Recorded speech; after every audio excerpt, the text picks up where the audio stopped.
Buenos dias, good morning.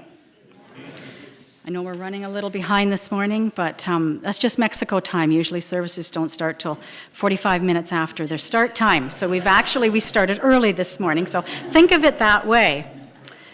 There are several words and phrases that come in handy when you're in a Spanish-speaking country, like Mexico City, such as buenos dias, good morning, buenos tardes, good afternoon and good evening, buenos noches, good night. And don't say buenos tardes in the evening because they laugh, because you said good night, you're going to bed. There's a distinction.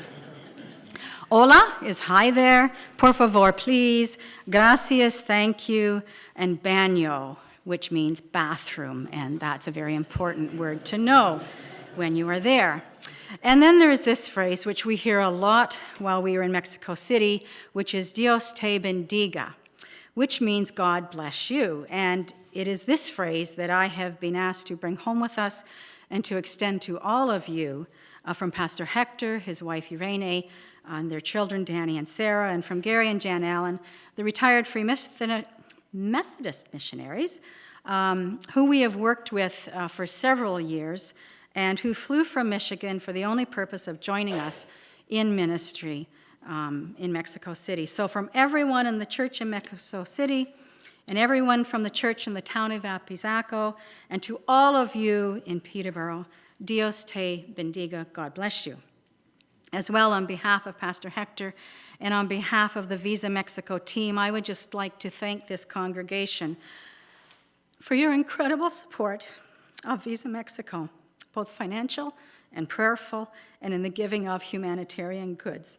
It is only through your support that we can join in the ministry and bless those congregations, so thank you. Pastor Hector has referred to us as, quote, great servants of God, angels who visit us to give us love, strength, effective help, and blessings. He is referring to all of you and not just us when he says that, because we are just the hands and feet of this congregation when we get to Mexico. And so thank you again from the bottom of our hearts for the support and for the privilege to go. I know that many of you have heard of Visa Mexico report before, but I also know that there are people here who have joined us in the last couple of years since we last went, so bear with me if I give you a few details. Mexico City has a population of approximately 20 million people. Compare that to Canada has a population of approximately 30 million people. So 20 million in one city, 30 million in a whole country. Mexico City covers a surface area of approximately 7,000 square meters, or kilometers, sorry. Canada has a landmass of about 9 million square kilometers. As Holly said, Mexico City is a densely populated city. It sits on a plateau. It actually sits on a drained lake bed. That might explain why the city is sinking. At just over 7,000 feet above sea level, it is surrounded by a beautiful range of mountains and volcanoes. One of them is active, but I can't say what, Popo something. I don't get the rest of it. Unfortunately, most days you can't see this mountain range because of the smog and the air pollution that hangs over this city. This year, we were able to see the mountains through through the fog this year. There's been years when we've never seen the mountains. The dominant religion of the country is Roman Catholicism, but it does differ greatly from the Catholic faith that we know here in North America. It's a far more superstitious and ritualistic faith there. And so Mexico City is a difficult mission field because if you become a Protestant there, you may be ostracized by your family and your friends. So enough about this city. How about my team? I couldn't do this kind of mission trip without a great team, and God always puts together a great team because it's his team, made up of people who have been called by him. And I couldn't do this kind of trip without my right arm. Jim, you are my constant source of strength and wisdom. You never get frustrated with what you're doing or with me. And you work at something until it's finished, regardless of the obstacles or the time of night that you might be working at it. So thank you for your love and support. Holly and Rob, your God-given gift for ministry with children and with youth and with those people who are on the edge of society. Your gift is beyond compare. It is God-given. And I really appreciate your willingness to serve in whatever capacity while in Mexico City, and it might be very short notice that Holly's handed or asked to do something, and she never looks frustrated. She just goes to work. Pastor Daniel, thank you for joining us, for stepping out of your box, and for being sensitive to the spiritual needs of those congregations and to ministering to them. It was great to have a senior pastor along with us and to join us in our adventure and our ministry. Will and Curtis. Will and Curtis are Teresa's son-in-law and grandson. And guys, we didn't know you very well before we left, but we have come to know you for the goodness of your hearts and for people who just want to help in very practical ways. You climbed a lot of stairs working on that wall above the kitchen, up and down, up and down, up and down. Anyways, every time you passed me in the kitchen, all I saw was a look of joy on your face and determination in your steps. So thank you for coming, thank you for helping, and it's been a pleasure to get to know you. Paul and Heather, you're out there in cyberspace somewhere, either right now in real time or later. You felt led to come this year, and that was confirmed to me over and over again as we served in Mexico City. Thank you for your sensitivity to the cultural roadblocks in Mexico and for working through them instead of coming up against them. Both of you were always ready to lend a hand wherever you were needed, and thank you for your flexibility and for your encouragement as I led. Teresa, if there were an award for the hardest working member of the team, it would go to you. You are the first to jump up and lend a hand, whether it's cutting out pictures for children's ministry or setting up snacks for the ladies' ministry or taking something to the boys on some other level or end of the compound. Your heart is bigger than all of ours put together. And amidst all that you do while we were there, you find the time to make us laugh. You show love in practical ways, and you have a unique ability to communicate with the pastor's wife, Irene, that none of us understand. They're having a conversation, and their hands are, and they know what they're... Anyways, thanks for all you do. And now I'm going to ask the team to come and to share their thoughts and reflections with you, and then I'll come back and kind of fill in some blanks.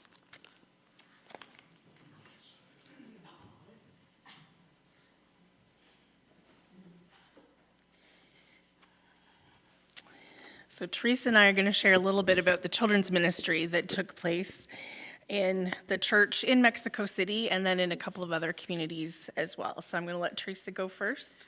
If I can. She's made me cry so bad. But I'm not like that. But I do want to say a couple things, like it was an honor to take my grandson and my son-in-law. I don't know if I can do it. Okay. But I found a lot, like last year they gave me earrings, and they gave this to me this year. Like, they have no money, but they can give gifts like this.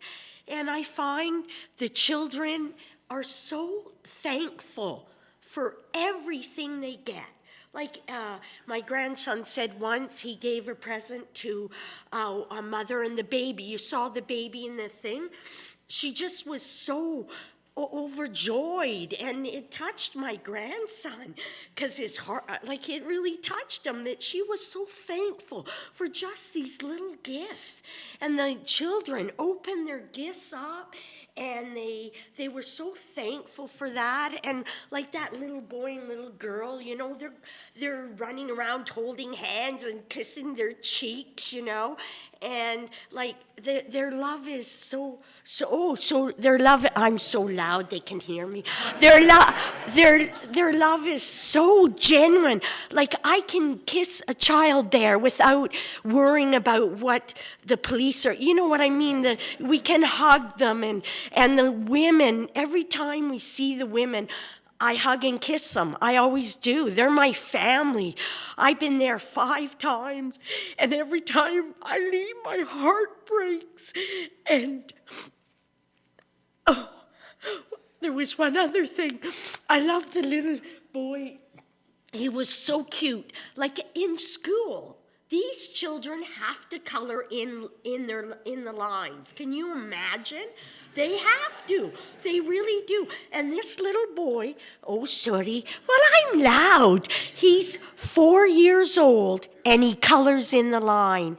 And Holly made a lovely pillow for them, and her pillow, he did exactly what was on her pillow. He thought maybe this is what he should do, is what the teacher had done with her pillow.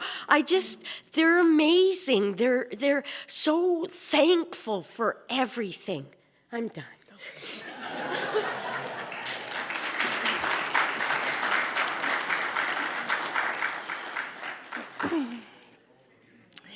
So Teresa mentioned we did a pillow with the kids. Betty had chosen a theme, Be Still and Know That I Am God, when she was speaking with the ladies. And that just kind of resonated with me, and we took that with the children's ministry as well. And so the children made a pillow, and I was again trying to think of something that was easily transportable, easy to do in terms of not needing a lot of prep. And Jan, the missionary's wife, one of the missionaries that met us down there, she said, did you think about the fact that a lot of these kids wouldn't even have pillows? And honestly, I hadn't even really had that thought. And so many of them just immediately head on the pillow, cuddle up with it as soon as they had made it.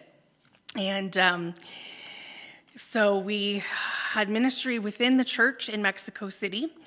Their outreach is to a community called Tarascos. And so they live and work in tents. And they have a piece of property that the city has given them. They're an ethnic group that have been chased out of their community by the mafia and the drug cartel. And so they are now, they have orange tarps, and they build amazing furniture, and they live in the back of their tents. And Pastor Hector and Irene, they go once a week to this community, and they do children's programs with the kids there. And it's been neat to see the progression that has taken place over the last 4 or so years, 5 years that they've been ministering to this group. The first time we went, the mothers would come and just hover over the kids and see what was taking place. And now there was one mom came out with her young child, kind of saw that he was settled, and off she went back about her business. And so again, it kind of speaks to the relationship that has been built with Pastor Hector and with the church in Mexico. The second opportunity we had was to travel to Apizaco, which is a more rural church, and we did both children's and ladies ministry there. Again, a very different community, but again, the kids are just such a pleasure to work with. One of the things that stood out to me most this trip was the development of some of their leaders. When we first started going down there, children's ministry wasn't a thing. It was, kids are seen and not heard. They sit with their parents. But Pastor Hector asked that I would give some training to teachers and whatnot, that they would start to be intentional about ministering to their kids and young people. And so it was very interesting to have a conversation with this young woman, Amanda, that I spoke about earlier, and David is another one of the young men down there.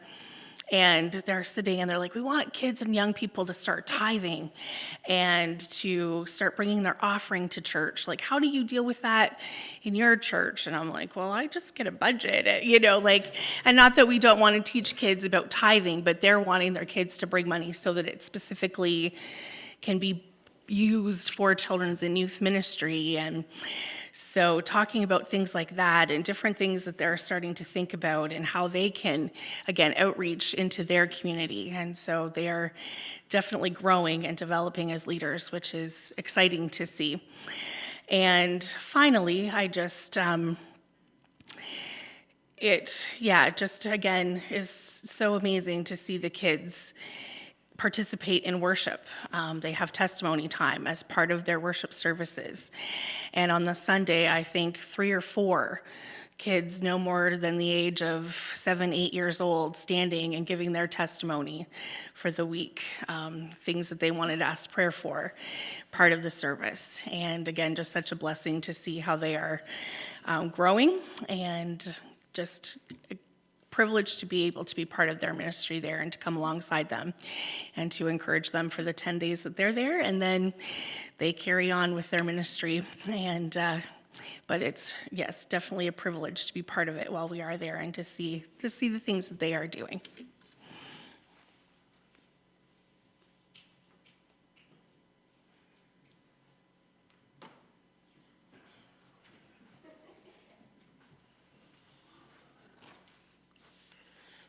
Good morning.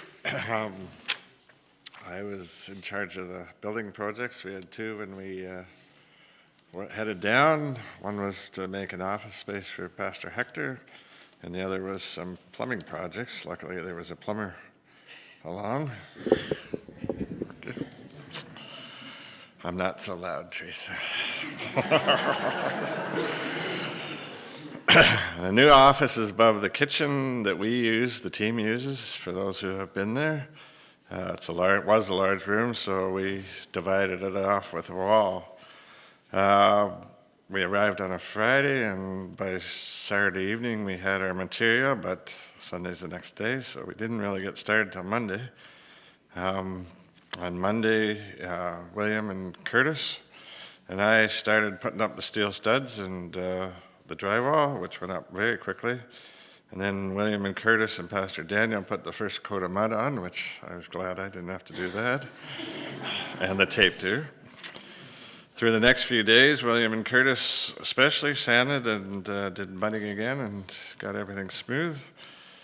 And that was a lot of work, and dusty, dirty work. After priming and trim, William and Paul Clayton, after they got home from an event, painted the new wall and the three existing walls, which were a very rough texture, so it wasn't just roll it on, it was work it into all the grooves and little holes, so that was a big job. When we left, the office area was ready for furniture, though the ceiling and the flooring could be updated at some point in the future. When we arrived, it was evident that Pastor Hector had a bad leak in his basement. There was water running under the wall and across the floor and into other areas and kind of out the door.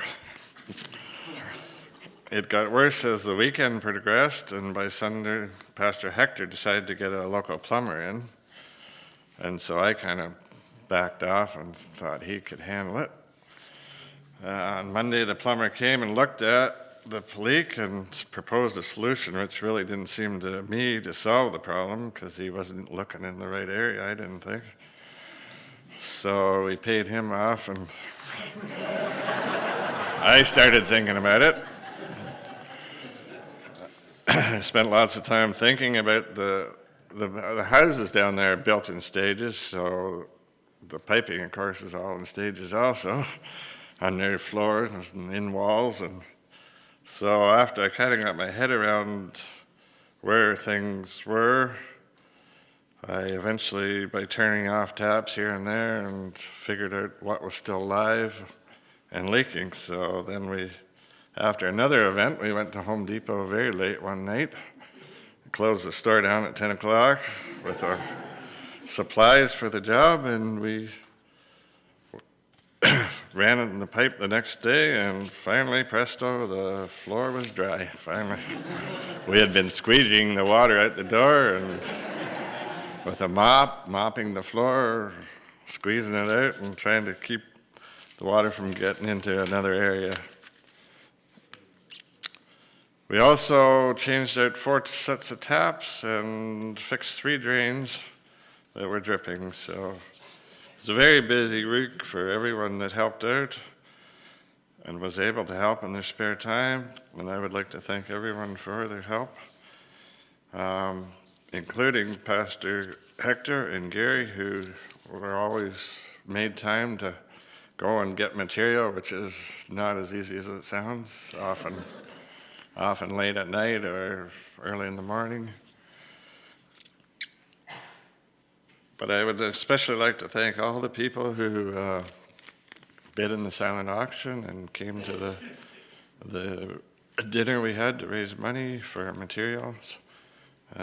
We couldn't do it without you, and also for your prayers. Thank you very much.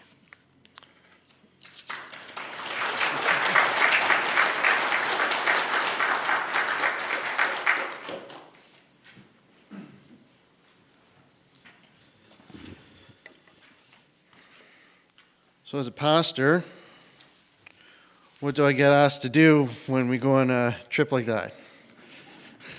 Will you please go to a place you've never been to before, stand in front of people you've never met before, who speak a language that you don't speak, and talk to them? So I was asked to preach on a Sunday morning, and I was also asked to talk about relationships on Valentine's Day to a group that was gathered. And so that's not easy to prepare for. I don't know if you appreciate that, but it's not easy to prepare for. You need to make sense when you stand up and talk in front of people, and you hopefully are going to be helpful too. So how was I going to be helpful? So I decided for a while I was going to observe and just see where commonalities exist in my experience and in their culture. And so I did a lot of observing in the a very densely populated 20 million person city. I experienced things like heavy traffic. I've been in heavy traffic before, I thought. But there, 3 lanes of traffic turns into 5. Do you know how? Because people see room where there isn't any. And now that's where they go. And nobody seems to mind. They just let them. Here you would get honked out of your skin. But there, oh, well, I guess he's doing that. And they sort of live with it. So orienting, this is left in your perspective. Okay, so if you're turning left, you're going along the street and you're making a left-hand turn. Here's what's legit. This guy comes and decides when you're turning left, he sees an opportunity. And he does this. And then he goes first. And it happens all the time. And so just this crazy driving is going on all the time. And where I see a problem, other people see opportunity. Because when there's so much traffic and it's all so congested and full, what's along the dotted line on the road? Vendors. People selling stuff. Yes. It's as dangerous as you think it sounds. They're there with some contraption strapped to their shoulders, and they've got stuff in there, and they're selling it. Chocolate bars, ice cream, in a little ice box. They're selling ice creams, bags of bananas, bags of oranges.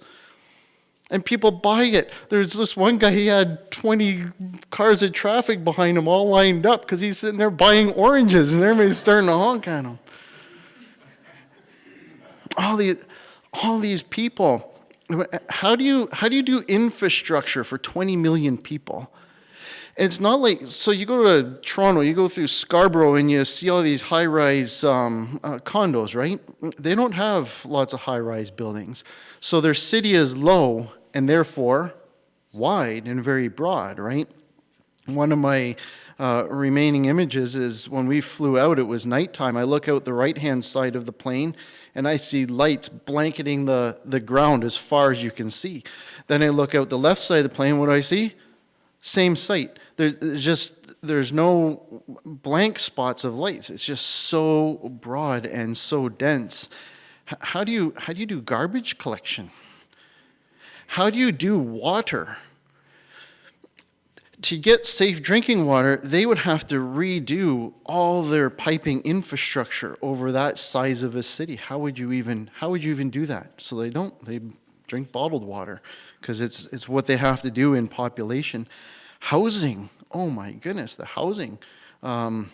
Jim very graciously said their houses are built in stages. What he means is there are 4 cement walls poured, and when you need more room, you pour 4 more cement walls on top of that. And do you know how that's possible? Is because after you do the first floor, they got the rebar still sticking out, so that you can still add another floor on top. And it's in such dense population, it's all walled. It's all walled. You can't see very far. And then on top, there's barbed wire on top of, and there's graffiti all over the place. And it's this really, really dense, compact. And you can't trust the police. I asked one of the guys there, specifically, one of our translators, I said, so growing up in Mexico, what's your relationship with police like? No, you don't. You do what they say, you give them what they want, and then you try and get out of the situation. That's what living in 20 million people is like. Then I noticed some things about their culture. They eat a lot of tortillas. That was great. Fresh. We went to this one place, this sort of touristy area, and we went to a little food shop, and it'd be here in Canada, it would be like a little burger joint of some kind, but there, it's not. They've got this big vat of batter, and they've got a big frying platform, and they take scoops of the batter, put it in a press it down, take that, and fresh tortilla right there, and then they make it into a quesadilla or a taco or something like that, and they've got, the food is exactly like you think Mexican food is. That's what's there, and that was there. And then songs. So you saw the mariachi band on the video. We were out in a boat this one day, and the mariachi band pulled up in a boat beside us and said, "Do you want some songs?" And they sang some songs, just like you'd picture the Mexican song. So afterwards, our translator and the pastor, they said, "Well, sing us a Canadian song." I don't know, Sudbury Saturday Night. I'm not sure where to. I'm not Edmund Fitzgerald. Like, where do you go? What's our? So we sang our national anthem to these guys on the boat. They've got a culture. You saw the dancers. That just spontaneously. They've got a well-established culture. I noticed, and I was impressed in the churches the faith maturity in the people. And I don't know that I should have been surprised by that. It took me a little bit by surprise, but they've got a really great, hardworking pastor, really great laypersons, and that was really neat to see. So then when I talked to them about Valentine's Day, I thought, well, what crosses all that cultural stuff? And the two are one is really what I talked about on Valentine's Day. And then at the end of that, we did the husband and wife each had a candle. They lit the one candle. And then I made the point of blow out the other candles, because in Scripture, the two are now one. And they leave other things behind because this is the most important relationship. And that's where I went with that. And then in my sermon, what I did is I talked about the issues of small church, because when I'm there, they're struggling with nothing different than any small church that I've experienced in Canada struggles with. They have a building, they have a pastor, they have ministries going on, and is that easy? No. Resources are always scarce, volunteerism is always scarce. It's small church dynamic, and so I talked about some of those struggles and some of the ways to help with that. So that was my experience. I'm very glad that we went, and I have to say again, I've said it before, but Betty was such an extraordinary leader. There was a lot of things about traveling or interpreting culture I didn't have to worry about, because Betty had that all figured out, and very organized. It was really well led, and a good job. And the team was excellent to spend time with, and very proud of them. And this church having a legacy of its 11 years of going down there, it was interesting to hear some of the ones who had been there before show me. In one of our other trips, we did this, and in one of our other trips, we did that project over here, and they knew one of the guys who was probably in his early 20s. Oh, we remember him when he was a kid, and so longevity of ministry to the same area, I think there's something to that this church has hit on, and I think this church should be proud of that. So that was my experience, and thanks for letting me tag along, Betty.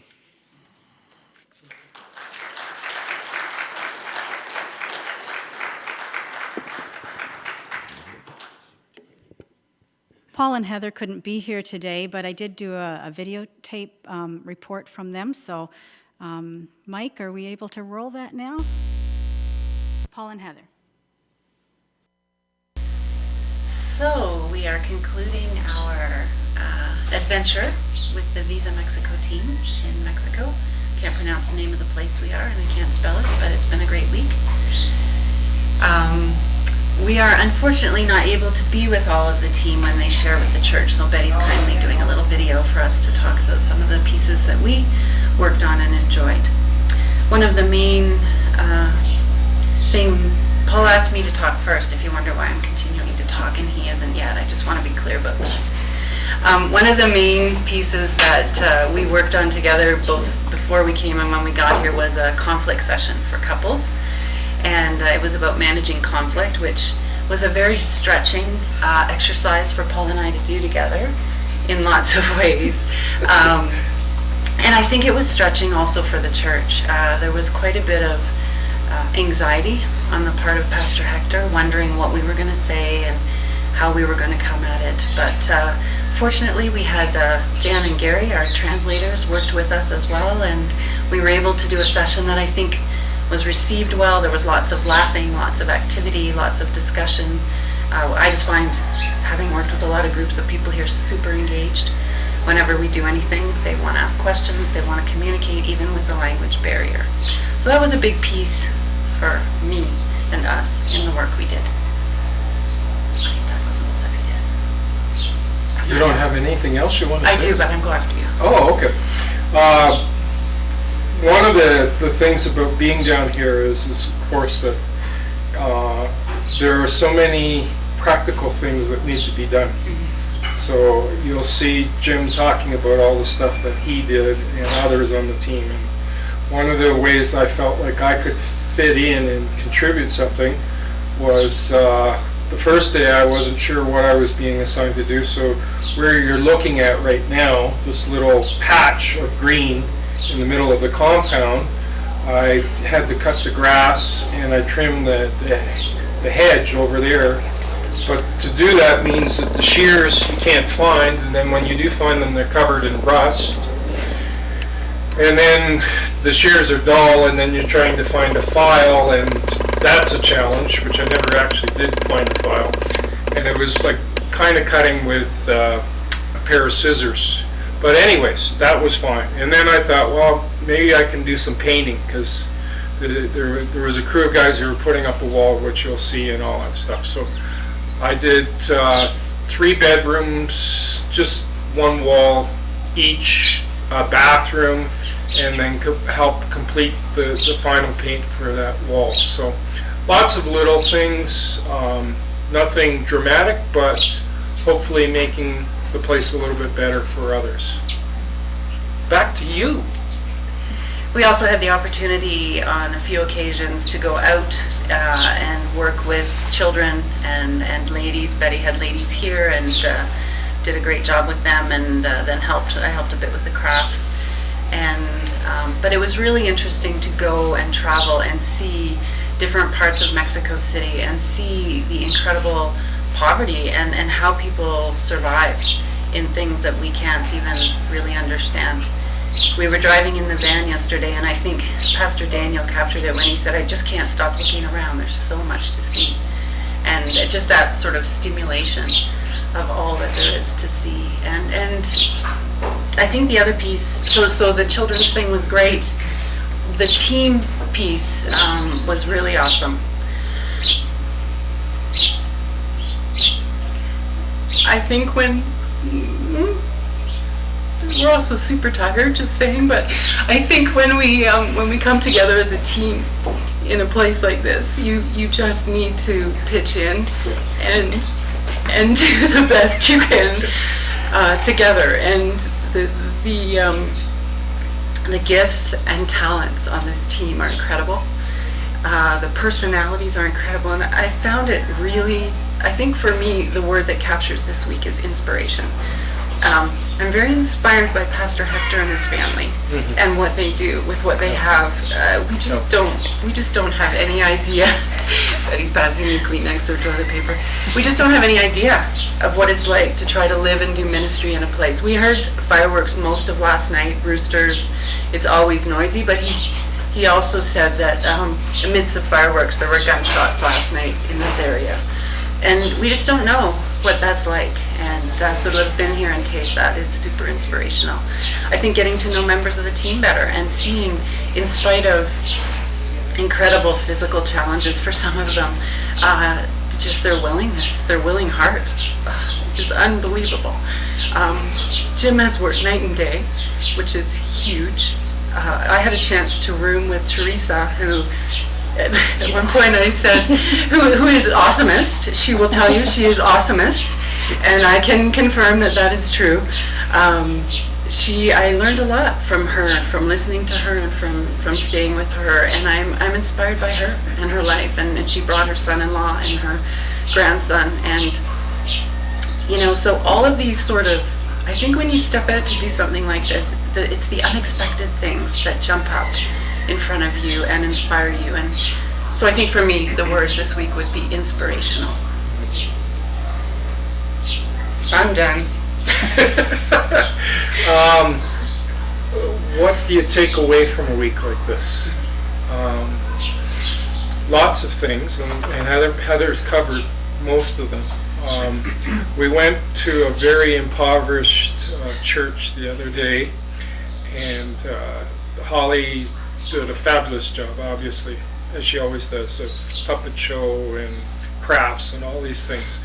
But one of the memories I'll take away is just these very, very humble people who, one little girl, when I got there, we were setting up, and I don't think she was more than 2, just latched onto my pinky, and we did basically a little dance around there. She just felt comfortable enough that these strangers were going to be safe, and yeah, it's a privilege to be able to do something like that with people. And at the conclusion of it, well, almost the conclusion, we were wrapping up the children's program, and we had a see-through curtain that some of the mothers came in, and they were hurrying us out. Some of us thought we were supposed to go to the other side because they were going to do a wrap-up, but they took us right through the emergency salida, which is the emergency exit, because there was an earthquake, and we weren't even aware. Apparently there had been an alarm system go off and so forth, so they went and got their kids out of there, and we stood around while the pastor was praying, a blind pastor with his hand in the air, constantly praying while we were outside. So and then going back inside, and these very, very poor people offering us a sandwich that they had prepared beforehand for each of us. Their opportunity to give back and wanting to give back. So it's a humbling experience to encounter very, very poor people who want to give. And we saw a lot of Mexicans who want to give down here. So that will be a lasting memory. Any more? I'm good. We're good. Adios. Adios.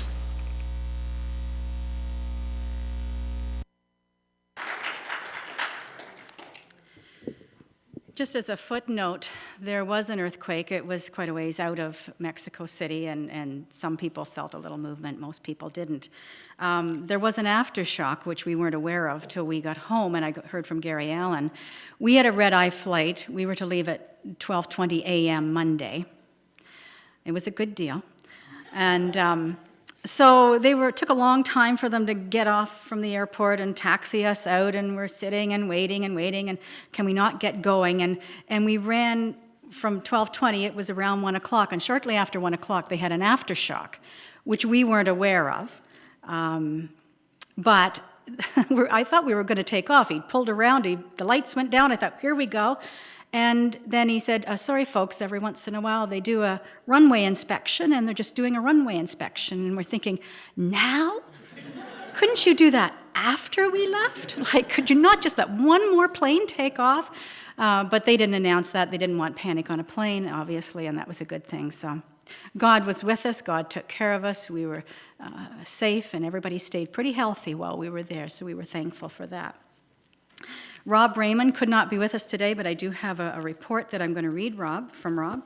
What a privilege it was to represent our church for my third time in Mexico City. The friendships that we have developed with the church down there continue to grow each time we are there. We see many old faces, and we see new faces, and we miss faces that have decided to move on. It is a privilege to not only serve in Mexico City, but to serve alongside my very talented and gifted wife, as well as the other team members. We had a great team. On Saturday evening, I showed the War Room, meaning Rob, in Spanish, while we Canadians were able to follow along with English subtitles. For those of you who haven't seen the War Room, it is a powerful and funny movie on prayer. For those of you who haven't seen it, it's available in the church library. The movie was followed with some discussion questions, which participants actively participated in. I would also just like to thank everyone who generously gave towards Visa Mexico through any of our fundraising events or through the offering. Your generosity blesses our Mexican friends more than you will ever know. They refer to us as angels, and to me that sounds like such a huge title for what I feel we do is so little. Thanks for standing behind us and supporting us 100%. From Rob. Finally, My Ladies Ministry. This year I did a session on Psalm 46:10, Be still and know that I am God. And as you saw in the video, the ladies each made a wall plaque. They received a 5x7 piece of cardstock with the scripture already printed on it in Spanish. They added some embossing to it, and then Heather helped the ladies to frame it. My heart is always burdened for the women in Mexico. Many of them are raising their children on their own. Their husbands have grown tired of the responsibility of a family. This is a cultural thing, and they just move on to another woman and start another family with her, and then possibly move on again. Most of these women have little or no education. They may be illiterate, have few skills, and they struggle daily to feed and clothe their families. So the focus of my ministry is to strengthen their faith and to give them something just for them to do, something fun, and that's why I try to incorporate a craft. And this, hopefully, this is something they take home and put up on the wall or someplace that will remind them that in quietness, not in quietness, that's the other verse, be still and know that I am God. These ladies actually reflect Psalm 46:10 in their lives because amidst the poverty that they live in, they do know that God is the one who can meet all of their needs. And I'm always humbled by the strength and the faith of my sisters in Mexico.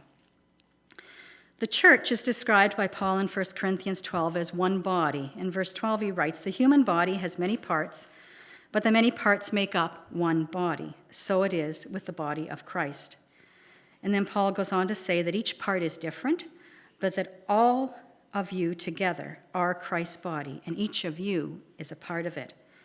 God has given us the unique opportunity for a moment in time, for 10 days, to take some of the body of Christ here in Peterborough and graft it into the body of Christ in Mexico City. And that is what actually happens. It's amazing how easily we mesh together and function as one body within the Mexican church when we minister there. The Peterborough Free Methodist Church and the Free Methodist Church in Mexico City are really just two small parts of the global body of Christ. Thank you for the opportunity to come alongside the church in Mexico, to graft into their part of the body of Christ, and to glorify God as we serve together as one body. Thank you.